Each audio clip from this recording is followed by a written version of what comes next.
Hello from Tarja Motor Medics. I've got a VW Polo here on a 2009-2010 plate. Just doing a handbrake. As you can see there, that's a handbrake right there, but the handbrake travel is really high. I've already seen the drums on the back. I've taken them off. The adjustment is right to the full, so I can't do anything in the back. What I need to do is I need to adjust the handbrake. So the way to do it, if you look at it now, you see how high that handbrake is? That's quite high. And I'm not even putting no pressure on the handbrake itself.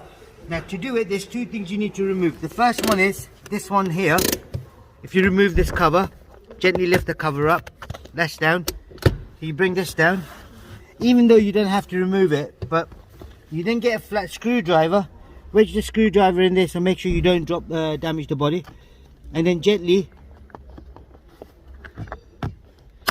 lift it out. Once you take it out, then you've got the cover here. That's the whole thing. And on the inside there, as you can see, that's the adjustment right there. So what I'm going to do, I'm going to adjust that up. I still got a few turns on this. So you need a 10mm spanner.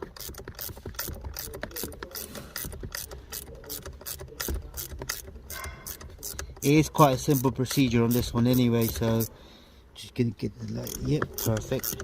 So as you can see, the turns are there, so you've still got quite a bit left.